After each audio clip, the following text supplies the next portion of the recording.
everyone, welcome back to Relax with Animal Facts.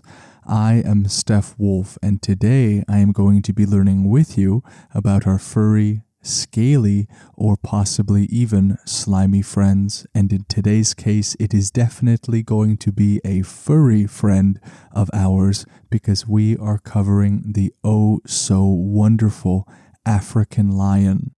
This, of course, is a very special listener episode dedicated to Ali, Veronica, Matt, Saren, Dorina, and Nick. Thank you all for the amazing request. This episode would not have been possible without you. Just a couple of things before we actually hop into the episode. You may have noticed that last week there was no episode and that now on a Saturday or a Sunday the episode is live. This was not at all intentional. For those of you that don't know, I work in healthcare, and so around this time of year, things tend to get a little bit wild, more wild than the lion we're learning about today, maybe. And so thank you for your understanding and for your patience. I never like to upload things late, but sometimes I'm squeezed into some corners. The second thing that I'd like to mention is that this is actually the end of Season 5. This is the 25th episode, marking the finish of the 5th season. And because it is the end of the season, the show will be taking a 2-week break.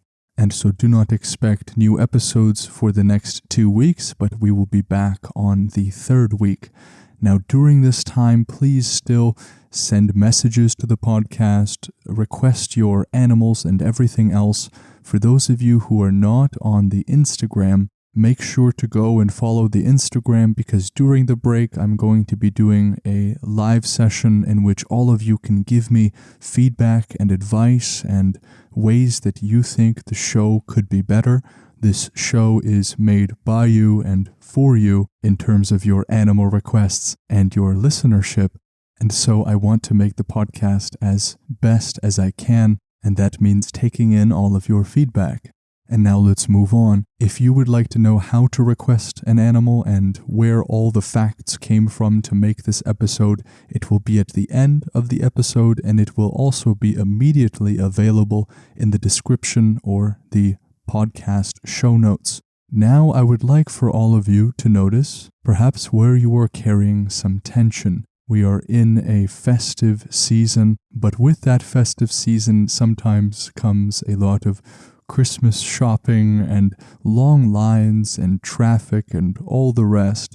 And so I have 2 primary exhortations for each of you. The first is that your shoes are on tight and tied nicely. We are going to need that for where we're going today. And the second thing I ask of you is that you do your best to imbibe Jell-O. By that, I mean that any of the tension that we are carrying, whether it's in the shoulders, in the legs, wherever it is, we do not need it where we are going. And so I encourage you to imagine Jell-O and try your best to simply impersonate it.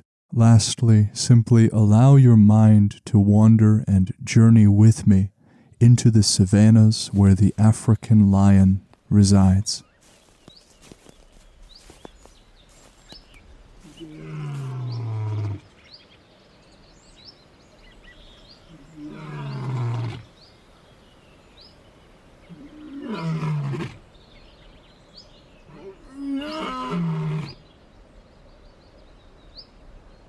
As we are walking through this African savanna, you can just notice the dry wind that is brushing up against our cheeks and take in the magnificent colors that are all around us. For some of us, beige and this tawny brownish color is something that we skip over, but there is something special and peculiar to each habitat. Yes, we may not have the lush greenery of the rainforest, but we also do not have the craggy mountain tops that sport an entirely different but still breathtaking scenery. And here among the tawny grass and the beige floor, we can see a creature that resembles the similar colors that we are seeing here. That, of course, is the African lion. I'm not sure if you are as surprised as I am that we are covering the African lion on our 5th season after over 120 episodes. Better late than never. These are, of course, animals that are iconic in the sense that throughout history they have been used as symbols of courage, of strength, and there is certainly a reason for this. Its large paws, its posture, their mane, and their confident countenance, or just their facial expression, is one that can give us an impression that this animal knows it's a king. And of course, that is why many kings use the lion as their symbol. Now, in the cat family, they are second in size only to tigers. Tigers are actually slightly larger than lions. While they are similar in size, the adult lion's coat is going to be quite a different color than that of the striped tiger. The lion is going to have that yellow gold color all the way through with those characteristic brown manes, while the juveniles or the younger lions are going to have some light spots scattered around that will slowly dissipate as they grow up. That word mane that I am using is used to describe a fringe of hair that encircles their head. I could probably count the amount of creatures that have a mane, at least the ones that I am aware of, on my hand. And so there is something about creatures with manes that seem to stir in us a greater admiration or curiosity. Now, why exactly are we walking the savannas in sub-Saharan Africa instead of somewhere else? Well, if we were beginning our journey 2,000 years ago, we might be somewhere else. That is because many parts of Asia and Europe, as well as other parts of Africa, used to have large swaths of lions. But in our current day, lions have all but disappeared from 94% of the range that they used to have in history. For those of you that love history, we can read in many different historical works, say those of the ancient Roman authors, in which lions would be brought to Rome from the surrounding areas for games and these different things that they had at the time. Now, how is it that the ancient Romans were able to get lions all the way to Rome? And the answer is that they didn't have to go all that far. Lions roamed around much of northern Africa and Europe some time ago. In fact, many historians exclusively point their fingers towards the Roman emperors as being solely responsible for the extinction of many species that used to live in that area. The lion is, of course, one of them. And so today we are roaming sub-Saharan Africa, which comprises about 6% of its total historic range. African lions will mainly stick to scrub or open woodlands as well as grasslands. This is because it allows them to more easily hunt their prey. But lions in general will live in most habitats aside from tropical rainforests and really truly arid climates like deserts. While we are covering the African lion, there is a lion species known as Asiatic lions, which are regarded actually as subspecies of the African lion, but there is only one very small population that continues to live today in India's Gir forest. Now, the scientific name of the African lion is the Panthera leo. Panthera is a Latin word that comes from a Greek word that is used to describe panthers or leopards. But that word panthera can be broken down into pan and thera, which means all beast. And as we are looking at this creature, we can see how large and intimidating they are. They can be between 4.5 to 6.5 feet tall, while sporting a 26 to 40 inch tail. They will weigh somewhere between 265 to 420 pounds, and the reason why there is such a large difference in the weight is of course accounting for males and females. which in African lions can be quite different. Now, just in case we are not sure, I don't wish to assume anything, but when we say that the African lion lives in sub-Saharan Africa, I just wish to clarify what exactly that means. That adjective that I'm using, sub-Saharan, means that the area we are talking about are regions in Africa that are south of the Sahara Desert. Sub usually means below or under, and sub-Saharan Africa covers a lot of space. When we see a few different lions together and they form a group, what lion groups are called are prides. So like we might say certain birds are a flock, or certain aquatic groups are pods. In the case of the African lion, they are prides. Prides are very closely knit family groups. These family groups will work together in order to not only hunt prey, but also to defend their range or their territory. You may have noticed that in many documentaries, the lions that are hunting the prey don't have these large manes. That is because those are female lions. The females in the pride tend to do the majority of the hunting for the group, and they will oftentimes work together using hunting tactics in order to corner and catch prey, which they would obviously have a much more difficult time catching if they were simply on their own. Lions as a whole, but it seems especially the male lions, enjoy relaxing and lazing around, sort of like many of our domestic house cats. They will spend somewhere between 16 and 20 hours each day sleeping and relaxing. There is a reason that they do this biologically, and so not all of the blame can be put on strict laziness here. They actually don't have too many sweat glands, and so this is a way of conserving energy by resting, and this conserved energy will then be used to hunt more effectively at night. The reason sweat glands are so important is because it is a mechanism by which we can regulate heat or body temperature. So we can imagine that in the blazing temperatures of sub-Saharan Africa, few sweat glands would make it really challenging to be super active the entire day. Now these manes that the males grow, but not the females, will grow up to 16 centimeters long and are a sign of dominance. Over time, their manes will change color, growing darker and darker, creating a persona of grit and toughness. So this means that we would most likely be able to tell the difference between a young lion who has a fully grown mane and an older lion who also has a fully grown mane. The color is the indicator as to their age, at least from afar. Now, in the specific prides of lions, while the females are going to be doing a lot of the hunting, the male, or sometimes small groups of males, will defend their pride. The lionesses will, of course, be feeding the young until they are of age to go and hunt themselves.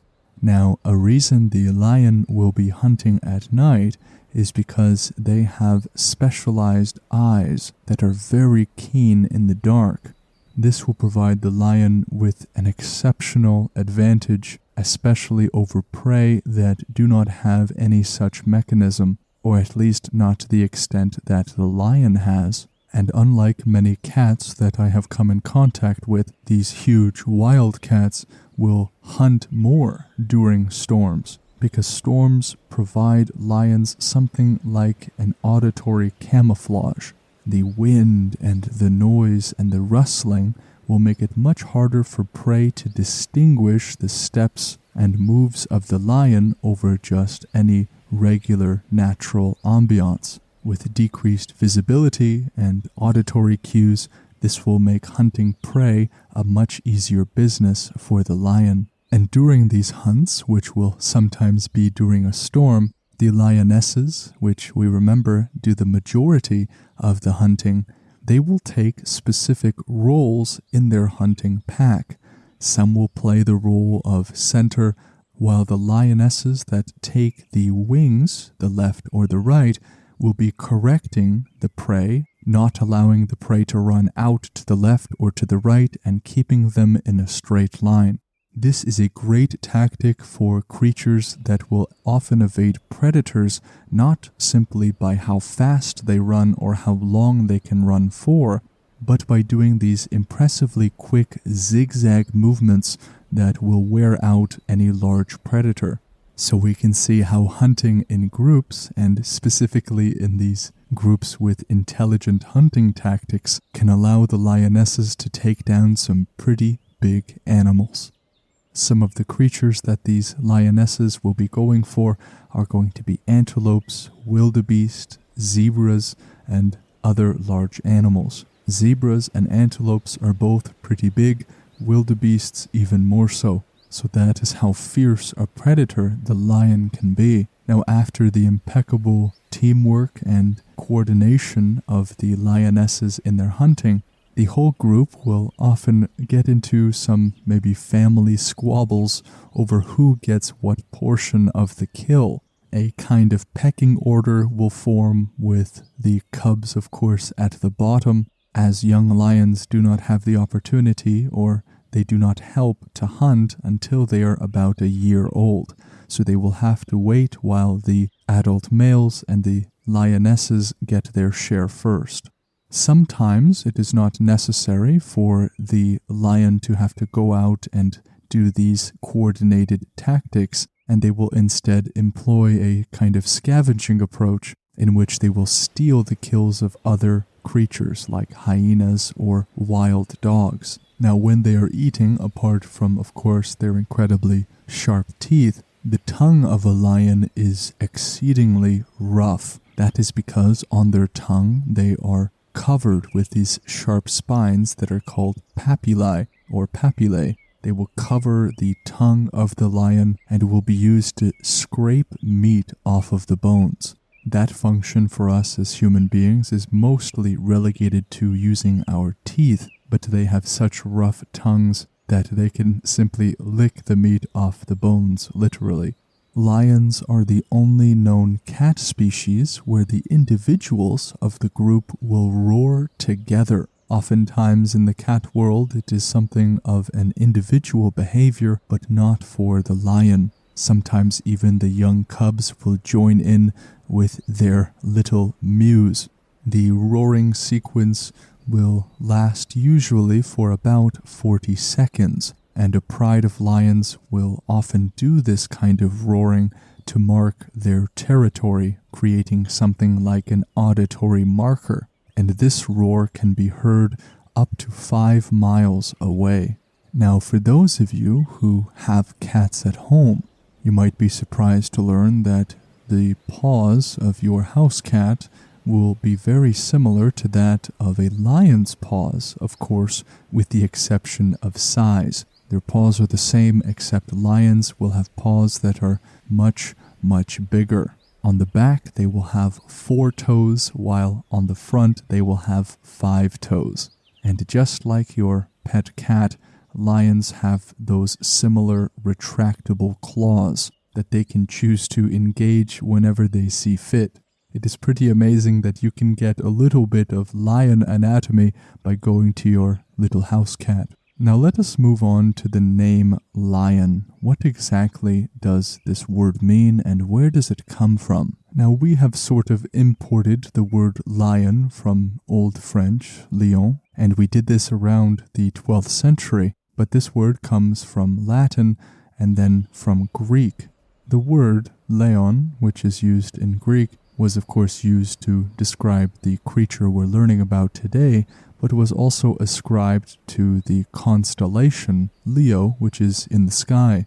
The word has been used figuratively in English from about 1200 AD, so this is a very old tradition. It would be used of certain people that had lion-like attributes or qualities, someone that is fiercely brave, but would also be used in a derogatory sense when it came to people or leaders who are specifically tyrannical or greedy. The word lion-hearted can specifically be traced to the year 1708 as its usage. We use the term lion's share when we're talking about the greatest portion of something. So you may have a turkey dinner in which the lion's share is allotted to you, meaning that you get most of the turkey or the greatest portion of it. We also use the term the lion's mouth when we're talking about a place of great danger. So it would be used something like, that cave is the lion's mouth of this island.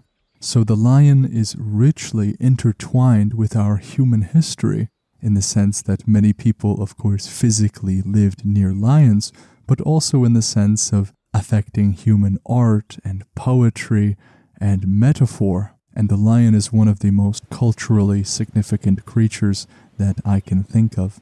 And now let us move on to the review portion of the show. This review is coming all the way from the United States of America, and it was written by Mrs. J. Rooks.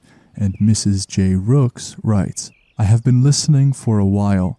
I like how this podcast has evolved, but one of the best things that has improved is the introduction. It really helps me get relaxed and like Jell-O, so I can imagine the learning journey. I am intrigued to become a patron so I can access the extinct animals. However, I appreciate the ability to listen for free with no commercials until my financial situation improves. Questions to Seth. Have you done the Keybird? I heard it was fearsome but beautiful. Thank you, Mrs. Rooks, for writing such a wonderful review. I'm so glad that you've been listening for a long time. I am so grateful for your listenership. I'm also grateful that you are enjoying the changes of the podcast. One of the most popular episodes on this podcast is actually the very first one. I believe it's the orangutan. And sometimes when I think of how I recorded that show, what I did, I am honestly a little too embarrassed to go back and listen. I fear that if I go back and listen, I will be motivated to delete it, and so I am going to leave it as it is. In terms of the Patreon, I know how challenging these specific times are in regards to finances, and that is why I have made all of the tiers on Patreon exactly the same, whether you pay $1 a month or whether you pay $10 a month. All of the access is exactly the same, and the difference in price is however much you want to give to the show. Any amount is a result of generosity, and of course I invite all of you there if you are able. In regards to Seth's question, I have not done the Keybird, and I have not even heard that it was fearsome but beautiful, because it is the first time I am hearing of such a creature. So I will be sure to give Seth a big shout out when the Keybird is done in the future. If you wish to leave a review for the show, it is one of the greatest ways that you can give back if the show has helped you. Thank you all so much for listening to this podcast episode.